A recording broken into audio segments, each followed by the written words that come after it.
পাখির বসবাস। সে বনে দুটো পরিবারও বাস করত। একটা ছিল টুনির পরিবার, অন্যটি ছিল ময়ূরের পরিবার। তাদের দুই পরিবারের মধ্যে অনেক ভালো সম্পর্ক ছিল। তারা বিপদে আপদে একে অপরের পাশে দাঁড়াতো। একদিন ময়ূরের মেয়ে মৌটুসির ভীষণ জ্বর আসে, আর বাইরে প্রচন্ড বৃষ্টিও হতে থাকে, যার কারণে ময়ূরী ঔষধ আনতে ডাক্তারের কাছে যেতে পারে না। একে বাইরে যে প্রচন্ড বৃষ্টি হচ্ছে, এই বৃষ্টির মধ্যে আমি কি করে ডাক্তারের কাছে যাব? ঘরে যে একটা ছাতাও নেই। এই বৃষ্টিতে ভিজলে যে আমি অসুস্থ হয়ে পড়ব, তখন আমার মেয়েটাকে কে সুস্থ করবে? না না, এই বৃষ্টিতে ভিজে যাবে না। আমি বরং আরেকটু অপেক্ষা করি, বৃষ্টি থামলে না হয় ওষুধ আনতে যাব। মা, তুমি ওষুধ আনতে যাওনি? আমার যে ভীষণ খারাপ লাগছে, আমার যে যন্ত্রণা হচ্ছে, এই যন্ত্রণা যে আমি সহ্য করতে পারছি না। মা, মারে তো আরেকটু সহ্য কর। বাইরে যে প্রচন্ড বৃষ্টি হচ্ছে, তাই আমি ওষুধ আনতে যেতে পারিনি। বৃষ্টিটা থেমে গেলে আমি তোর জন্য ওষুধ নিয়ে আসবো, তখন তোর আর খারাপ লাগবে না। শুনেছি ময়ূরী দিদির মেয়েটা অনেক অসুস্থ। ময়ূরী দিদিকে বলেছিলাম ঔষধ এনে খাওয়াতে, কিন্তু ময়ূরী দিদি ওষুধ আনলো কিনা তা তো জানা হলো না। আর এখন তো আবার বৃষ্টি হচ্ছে, আমার একবার ময়ূরী দিদির ঘরে যাওয়া উচিত। আমি বরং দেরি না করে ছাতাটা নিয়ে ময়ূরী দিদির ঘরে যাই। এরপর টুনি ছাতা নিয়ে ময়ূরীর ঘরে যায়। আরে টুনি, তুই এই বৃষ্টিতে আমার ঘরে কেন? আয় আয়, ভিতরে আয়। আসলে দিদি, আমি জানতে এসেছি তোমার মেয়ে এখন কেমন আছে, ওর জ্বর কমেছে তো? না রে টুনি, মৌটুসির জ্বর কমেনি। ওকে তো আমি এখনো ওষুধ খাওয়াতে পারিনি। এই বৃষ্টিতে কি করে যে ওষুধ আনতে যাই, বুঝতেই তো পারছি না। কি বলছো দিদি? মৌটুসিকে তুমি এখনো ওষুধ খাওয়াওনি? ও তো ওষুধ না খেলে আরো অসুস্থ হয়ে পড়বে। দাঁড়াও, আমি গিয়ে মৌটুসির জন্য ওষুধ এনে দিচ্ছি। বৃষ্টিতে আমার অপেক্ষা করলে চলবে না, বুঝেছো? কিন্তু তুই এই বৃষ্টিতে ভিজে ওষুধ আনতে যাবি? তুই তো অসুস্থ হয়ে পড়বি। ময়ূরী দিদি, আমার কিছুই হবে না, আমাকে নিয়ে তুমি চিন্তা করো না। এ কথা বলে টুনি ছাতা নিয়ে ঔষধের দোকানে যায় আর ঔষধ নিয়ে ময়ূরীর বাড়িতে আসে। এই নাও ময়ূরী দিদি ঔষধ, এখন তাড়াতাড়ি মৌটুসিকে ওষুধ খাইয়ে দাও। আচ্ছা ঠিক আছে, আমি মৌটুসিকে ওষুধ খাইয়ে দিচ্ছি। টুনি বোন, তুই আমার অনেক বড় উপকার করলি, তোকে ধন্যবাদ দিয়ে ছোট করবো না। আমাকে ধন্যবাদ দিতে হবে না দিদি, তুমি মৌটুসিকে ওষুধ খাইয়ে দাও, আমি বাড়িতে যাই।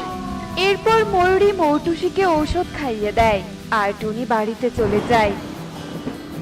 এভাবেই সেই দিন কেটে যায় আর মৌটুসিও ধীরে ধীরে সুস্থ হতে থাকে। মা, এখন আমার আর খারাপ লাগছে না। আমি সুস্থ হয়ে গেছি মা, সুস্থ হয়ে গেছি। সুস্থ হয়ে গেছিস ভালো কথা, কিন্তু ঘরের বাইরে যাস না, কেমন? আচ্ছা ঠিক আছে মা, আমি বাইরে যাব না, তুমি চিন্তা করো না মা। এ কি দাদা, তুমি এখানে ঘর বানাচ্ছ কেন? কে তোমাকে এখানে ঘর বানাতে অনুমতি দিয়েছে? হ্যাঁ টুনি, আমি কালু দাদাকে এখানে ঘর বানাতে বলেছি। কি বলছো ময়ূরী দিদি, তুমি কালু দাদাকে এখানে ঘর বানাতে বলেছো? কিন্তু এখানে তো আমরা দুই পরিবার থাকি, তুমি এখানে অচেনা আর একটা পরিবারকে থাকতে দিচ্ছ? আমার তো ব্যাপারটা ভালো লাগছে না। টুনি, তুই শুধু শুধু চিন্তা করছিস। কালু দাদা পাশের বন থেকে এসেছে, ওনার কোনো থাকার জায়গা নেই। ওনার কোনো থাকার জায়গা নেই বলে আমি ওনাকে এখানে থাকতে বলেছি। তোমরা আমাকে নিয়ে কোনো চিন্তা করো না, আমি তোমাদের কোনো ক্ষতি করব না, তোমরা আমাকে বিশ্বাস করতে পারো। আচ্ছা ঠিক আছে, তুমি এখানে থাকতে পারো, তবে আমাদের যেন কোনো অসুবিধা না হয়, বুঝতে পেরেছো? হ্যাঁ, বুঝতে পেরেছি। এরপর কালু কাক দুই পরিবারের পাশেই ঘর বানিয়ে থাকতে শুরু করে আর এভাবেই বেশ কিছুদিন কেটে যায়। আর হঠাৎ বনে বাচ্চা চুরি হতে থাকে। আমার মেয়েটা কোথায় গেল, আমি যে কিচ্ছু বুঝতে পারছি না। ও তো আমাকে না বলে কোথাও যাওয়ার মেয়ে নয়।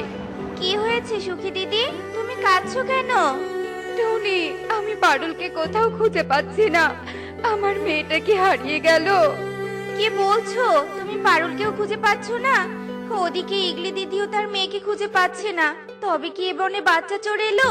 কিন্তু কে এই বাচ্চা চোর? না, ব্যাপারটা দেখতে হচ্ছে তো। এ কথা বলে টুনি বাড়িতে যেতে থাকে।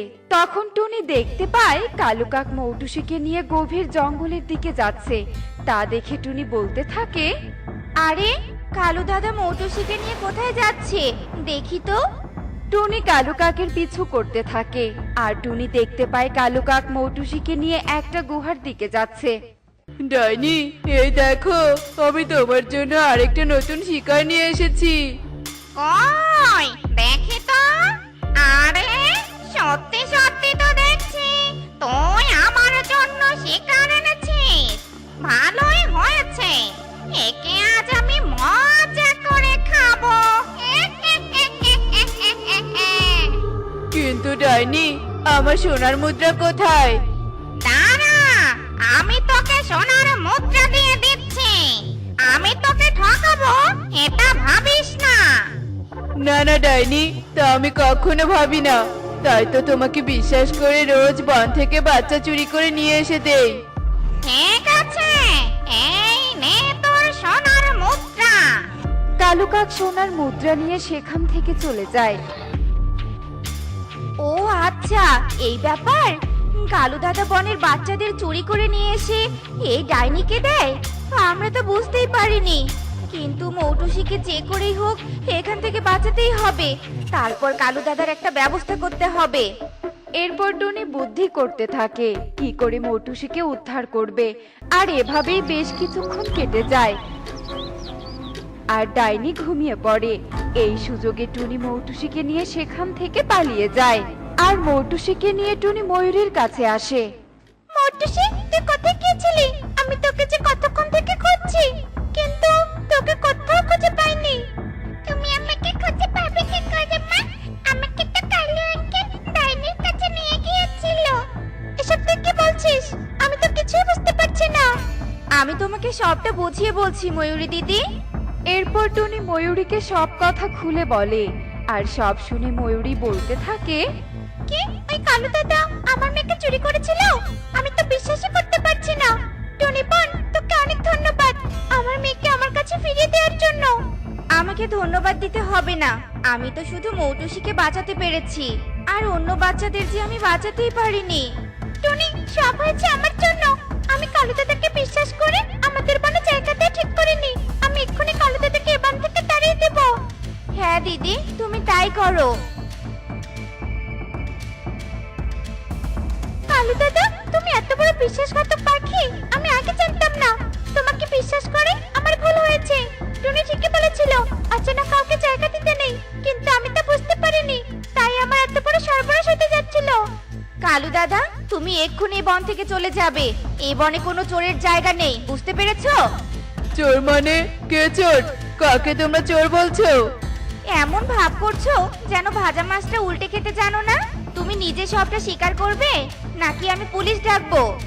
না না, দয়া করে তোমরা পুলিশ ডেকো না। আমি সবটা স্বীকার করছি। আসলে আমি এখানে বাচ্চাদের চুরি করেছি। তোমরা আমাকে ক্ষমা করে দাও। আমি আর এমন ভুল কখনো করব না। আমরা তোমাকে ক্ষমা করতে পারবো না। তুমি এ বন থেকে চলে যাও, এখানে তোমার কোনো জায়গা হবে না। এরপর কালু কাক টুনিদের বন থেকে অন্য বনে চলে যায় আর এরপর থেকেই বনের পাখিরা সুখে শান্তিতে বসবাস করতে শুরু করে। দেখলে তো বন্ধুরা, সবাই বিশ্বাসের মূল্য দিতে জানে না। তাই জেনে বুঝে এমন কাউকে বিশ্বাস করা উচিত যে তোমার বিশ্বাসের মূল্য দিতে পারবে। এমনই সব মজার মজার শিক্ষণীয় টুনি পাখির গল্প দেখতে আমাদের সাথেই থেকো। আর গল্পগুলো কেমন হয়েছে তা কমেন্টে জানাতে ভুলো না কিন্তু। Bye bye. ছেড়ে দে, ছেড়ে দে। ছাড়, ছাড় বলছি। সব ধ্বংস করে দিব। ছাড়। বিকেল থেকেই শুরু হয়েছে মেঘের গর্জন, সাথে ঝড়ো হাওয়া। চৈত্র শেষে বৈশাখ মাস পড়তেই এমন কালবৈশাখের ঝড় শুরু হয়েছে। বনের পাখিদের ঘরে ঘরে বাল্বের বদলে জ্বলছে কুপি আর কেরোসিনের দেয়া হারিকেন। তুই প্রতিদিন বিকেল হলে এমন ঝড় বৃষ্টি হয়, একটু মাঠে খেলতে যেতেই পারি না। এভাবে ঘরে থাকতে আমার একদম ভালো লাগে না। টুকি, জানালায় দাঁড়িয়ে কি করছিস মা? বৃষ্টি দেখছিস? শুধু বৃষ্টি দেখলে হবে? দুদিন পর যে পরীক্ষা, সেদিকে কোনো খেয়াল আছে? এখন বৃষ্টি দেখা বাদ দিয়ে পড়তে বস। মা, কি করে বলবো? ঝড় বৃষ্টির জন্য তো লোডশেডিং হয়ে গেছে। লোডশেডিং হয়ে গেছে তো কি হয়েছে? হারিকেনের আলো তো আছে, হারিকেনের আলোতে পড়তে বস। আচ্ছা ঠিক আছে মা। এরপর টুকি হারিকেনের আলোয় পড়তে বসে। তোতা তোতা দরজাটা খোল তো। আরে কালু, তুই এই ঝড় বৃষ্টির দিনে কি মনে করে? আয় আয়, আগে ঘরে আয়। টিয়ে ঘরে নেই? টিয়ে তো বাপের বাড়িতে গেছে। কিন্তু তুই এই সময়ে কিছু দরকার আছে? দরকার তো একটু আছে। মদন কাকুর আম বাগানের তো সব আম পেকে গেছে, আর ওই বাগানে তো তেমন কেউ যায় না। এই ঝড়ে নিশ্চয় অনেক আম পড়েছে। চল আম বাগানে গিয়ে আম কুড়িয়ে নিয়ে আসি। এখন তো বাজারে আমের অনেক চাহিদা, ভালো টাকা পাওয়া যাবে। কিন্তু ওই আম বাগানে তো কেউ যায় না। শুনেছি ওই আম বাগানে নাকি ভয়ানক কিছু আছে। ওসব মিথ্যে কথা, আমি এসব বিশ্বাস করি না। আসলে কেউ যাতে আম নিতে না পারে তাই জন্য এসব মিথ্যে কথা বনে ছড়িয়ে দিয়েছে। এখন তুই কি যাবি আমার সাথে?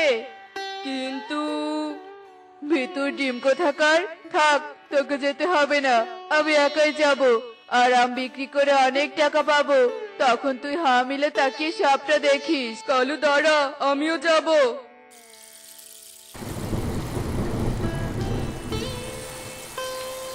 কালু দেখ, এখানে লেখা বাগানে প্রবেশ নিষেধ।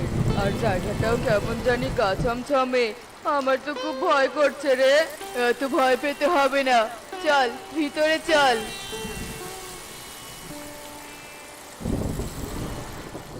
তোতা তাকিয়ে দেখ, কত আম। বৃষ্টি তো কমে গেছে, তাড়াতাড়ি আম কুড়িয়ে নে। সত্যি রে কালু, এখানে তো অনেক আম। তোর কথা এখানে এসে ভালোই করেছি। এসব আম বাজারে বিক্রি করলে ভালো টাকা পাওয়া যাবে।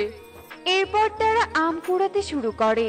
আর কিছুক্ষণের মধ্যেই তারা 2 বস্তা আম কুড়িয়ে নেয়। আর হঠাৎ কালু আর তোতার চোখ যায় এক বিরাট আম গাছের ওপর।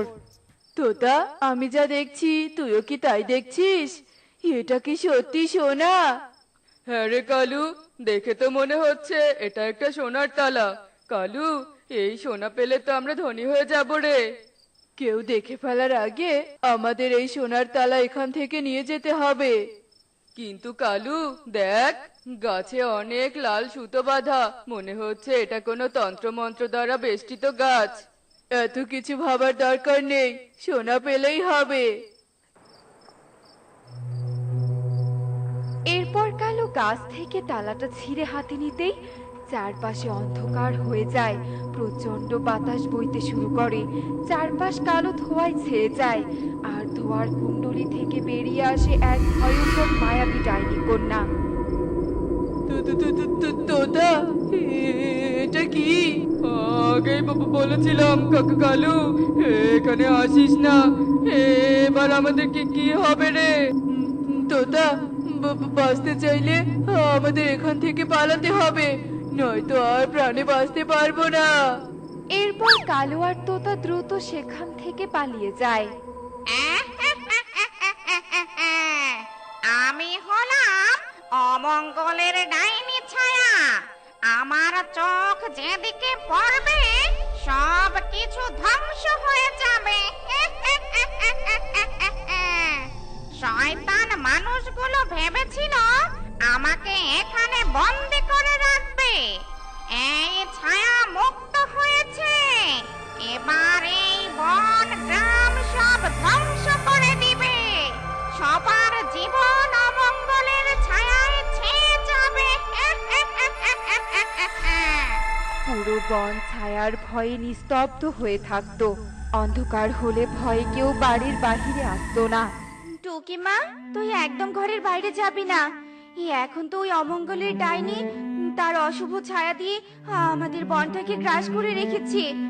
তোর বাবাকে হারিয়েছি, তোকে আর আমি হারাতে পারবো না।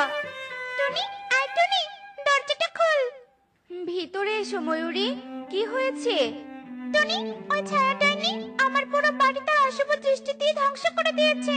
আমি কোন রকমে ছানাদের নিয়ে এখানে পালিয়ে এসেছি, কিন্তু ময়ূর, ওই অমঙ্গলের ডাইনি ছায়া ময়ূরকে মেরে ফেলেছে। ও আমাদের পুরো বনকে ধ্বংস করে দিবে। শুনেছি ওই ছায়া মদনের আমবাগানে বন্দী ছিল। কে এই ছায়াকে মুক্ত করলো? ময়ূরী, শান্ত হও। বিপদের সময় মাথা ঠান্ডা রেখে কাজ করতে হয়। আমাদের সকলকে এখন একজোট হতে হবে। সব আমাদের লোভের জন্য হয়েছে। আজ আমাদের জন্য বনে এমন বিপদ নেমে এসেছে। তোর কথা শুনে কেন যে সেদিন আম কুড়োতে গেলাম, আমাদের লোভ করা একদম উচিত হয়নি। এজন্যই সবাই বলে লোভে পাপ আর পাপে সর্বনাশ। আমি সব ধ্বংস করে দিব। এই বন হবে পুরো মরুভূমি।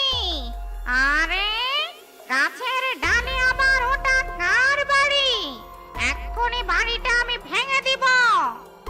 তোতা, ওই ছায়া ডাইনি এদিকে আসছে, পালা।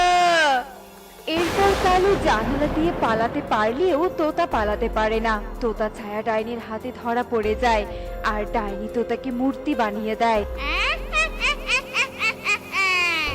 আমি ছায়া, তাই এ পৃথিবীর সবকিছু হবে অন্ধকার, অমঙ্গলের ছায়া।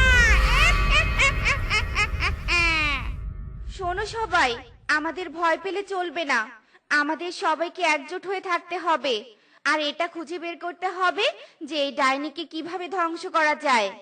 কিন্তু মা, তান্নিকে মুক্ত করে এমন অন্যায় কাজ কে করলো? তাকে খুঁজে বের করবে না? খুঁজতে হবে না, আমি এসে গেছি।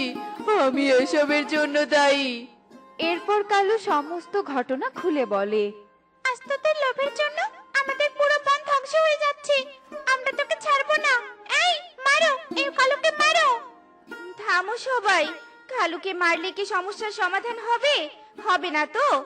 তাই এখন কালুকে নিয়ে না ভেবে ভাবো কি করে ডাইনিকে ধ্বংস করা যায়। টুনি, বাগানটা যেহেতু মদনের, আমার মনে হয় উনি নিশ্চয়ই এর সমাধান দিতে পারবে। তুমি একদম ঠিক কথা বলেছো। চলো সবাই মদন কাকুর বাড়িতে যাই। মদন কাকু, মদন কাকু। হে কি, তোমরা কি চাই? আমরা মদন কাকুর সাথে একটু কথা বলতে চাই।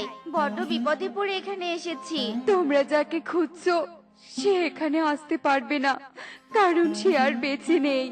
তোমাদের কি বিপদ আমাকে বলতে পারো। এরপর সব পাখি বিনোদাকে সব ঘটনা খুলে বলে। এ তো খুবই সাংঘাতিক ঘটনা। তোমাদের এক্ষুনি তান্ত্রিক বাবার কাছে যেতে হবে। এখন তিনি একমাত্র আমাদের সাহায্য করতে পারবে। ওই ছায়া ডাইনি আর বনের কোনো ক্ষতি করতে পারবে না। এবার আমার মন্ত্রপুত গাছের 7 ফল ওই ডাইনিকে ধ্বংস করে দিবে। এরপর তান্ত্রিক একটা গাছের সামনে যায়। সেই গাছের 7 ফল ধরা ছিল। তান্ত্রিক গাছ থেকে 7 ফল ছিঁড়ে তা দিয়ে একটি মিশ্র তৈরি করে আর বনের পাখিদের সাথে বনে যায়। আরে, তুই আবার এসেছিস? তুই তো আমাকে কাছে বন্দি করেছিলি। আগে তো তোকে বন্দি করেছিলাম, এবার তোকে ধ্বংস করব, ধ্বংস। এরপর তান্ত্রিক 7 ফলের মিশ্রণ ছায়া ডাইনির উপর ছিটিয়ে দিতেই ডাইনি ধ্বংস হয়ে যায় আর পুরো বন ডাইনির অমঙ্গলের হাত থেকে রক্ষা পায়। দেখলে তো বন্ধুরা, লোভের পরিণাম কতটা ভয়াবহ হয়। লোভ আমাদের জীবনকে ধ্বংস করে দেয়। প্রয়োজনের তুলনায় আমাদের অতিরিক্ত লোভ করা উচিত নয়। এমনই সব মজার মজার শিক্ষণীয় টুনি পাখির গল্প দেখতে আমাদের সাথেই থেকো। আর গল্পগুলো কেমন হয়েছে তা কমেন্টে জানাতে ভুলো না কিন্তু। বাই।